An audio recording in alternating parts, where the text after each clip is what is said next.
지난해 5월 부산에서 귀갓길 여성을 폭행한 이른바 부산 돌려차기 사건 가해자 항소심 선고가 오늘 나옵니다. 오후 2시에 선고 공판이 열리는데요. 주목할 포인트는 크게 두 가지입니다. 자, 먼저 몇 년형을 선고받을 것인가. 앞서 검찰은 강간 살인미수 혐의로 공소장을 변경하면서 징역 35년을 부형했는데요. 이게 얼마나 받아들여질지가 관심이고요. 그리고 또 하나는 바로 신상 공개 여부입니다. 피해자 측은 재판부에 신상정보 공개 명령도 함께 내려달라고 요청했습니다. 최근에 사적 제재 논란이 불거진 데 대해서 피해자는 합법적인 절차 안에서 신상 공개라는 처벌이 내려지길 희망한다고 밝힌 바 있습니다. 만약 재판부가 신상정보 공개를 명령하면 법무부와 여성가족부를 거쳐서 성범죄자 알림 및 시스템에 신상정보가 공개됩니다. 다만 피고인이 불복해서 대법원에 상고하면 유죄가 확정되기 전까지는 신상정보가 공개되지 않아요. 가해 남성은 폭행 사실은 인정하면서도 성범죄 혐의는 강하게 부인하고 있는 것으로 알려졌습니다. 오히려 피해자를 구호하기 위해 불러매고 나갔다는 상식적으로 납득이 되지 않는 변명을 태연히 늘어놓았다고 피해자 측의 변호인은 전하고 있는데요.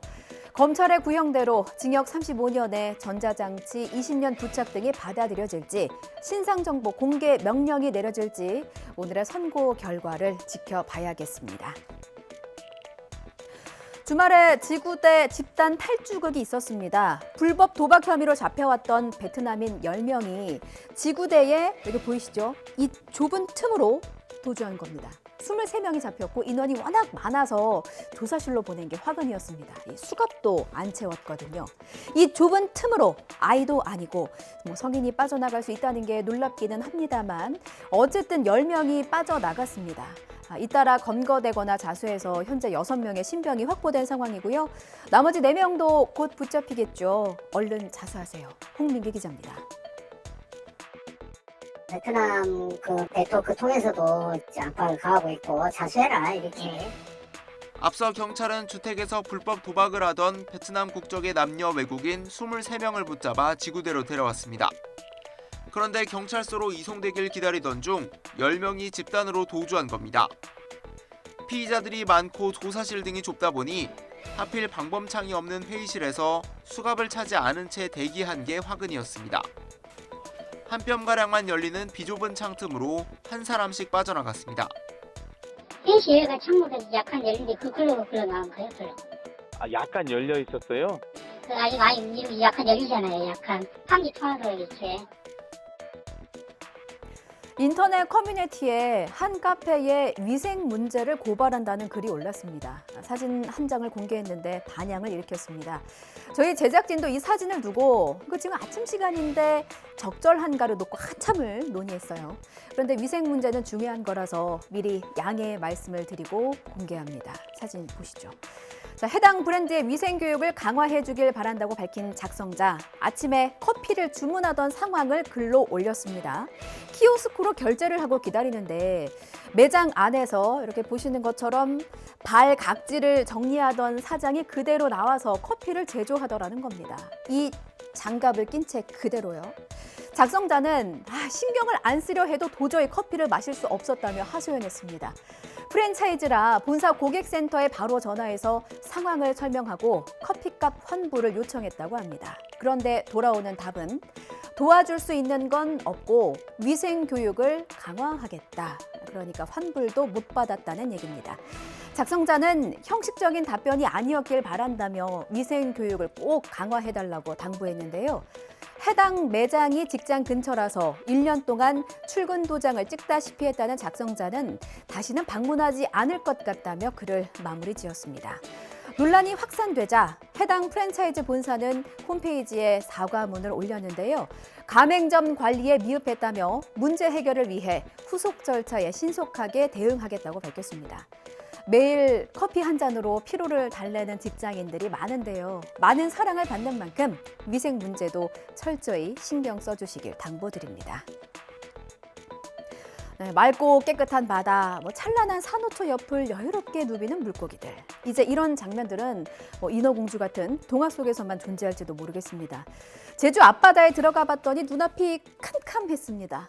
버려진 그물에 주인 모를 낚싯줄, 크고 작은 생활 쓰레기까지 이 틈에서 누가 살아남을 수 있겠어요. 물고기들에겐 곳곳이 지뢰밭 수준입니다. 고재영 기자입니다. 제주의 명물 자리돔대가 유유히 헤엄치고 산호들은 노랗고 푸른색을 뽐냅니다. 잠수사가 칼로 조심조심 자르자 낚싯줄에 감겨 보이지 않던 산호가 그제야 제 모습을 드러냅니다. 근데 이제 저희들 할 때는 그 다 하나하나 칼로 끊어내서 산호도 보호하고, 그다음에 이제 뭐 그 그물에 걸려 있는 고기들도 살아 있는 것들은 끊어서 이제 내보내주고. 수면 가까이에선 여기저기 찢긴 폐그물이 200m 정도 길게 펼쳐져 있습니다. 그 물고기를 잡기 위한 어구인데 지금 저게 방치돼 있음으로 해서 이 무기가 된 거예요. 근데 그 무기가 그냥 어떤 소청 규모가 아니라 흔히 얘기하는 물속의 지뢰라고. 이처럼 버려지거나 유실된 어구와 같은 폐그물 등에 물고기 등이 걸려 죽는 이른바 유령어업으로 발생하는 연간 피해액은 4천억 원에 이릅니다. 어족 자원과 해양 생태계를 위협하는 해양 폐기물은 최근 4년 동안 매년 10만 톤이 넘게 수거됐습니다. 초록빛 싱그러운 이파리가 돋아난 밭에 우박이 눈처럼 내렸습니다. 경기도와 충청도 등 중부지방의 하늘이 이틀간 변덕을 부린 건데요. 여린 이파리와 작물들이 얼마나 아팠겠어요. 엄지손가락만한 우박이 우수수 내렸다니 뭐 이걸 피할 도리가 있겠습니까? 게다가 강풍까지 동반한 탓에 나무마저 심하게 흔들릴 정도였대요. 농가 손해가 막심합니다. 안동준 기자가 취재했습니다. 엄지손가락만한 우박이 둔탁한 소리를 내며 쏟아집니다. 사람 키가 훌쩍 넘는 나무도 강한 바람에 연신 흔들립니다. 카페 테라스 앞에 있던 파라솔도 맥을 추리지 못하고 이미 넘어진 지 오래. 거의 태풍 매미 정도, 거의 태풍급으로 왔었어요. 갑자기 그냥 한 5분 만에 그렇게 그냥 왔어요. 강원도에도 연일 우박이 내렸습니다. 밭에 심어둔 고추잎은 우박을 견디지 못하고 떨어져 내렸습니다. 이걸 어떻게 해? 이거 큰일 났네, 큰일 났어. 기가 막히다고 그러죠. 뭐 남이 그랬어야 뭐 어떻게 하지만 그 천재지변은 이런 걸 뭐 어떻게 표현해야 돼. 그냥 이런 세상에 이런 일이 어디 있냐고 그러죠. 기상청은 우리나라 상공에 찬 공기가 머물면서 대기가 불안정한 데다 소나기 구름이 강하게 발달하면서 강한 비바람을 동반한 우박이 발생했다고 설명했습니다.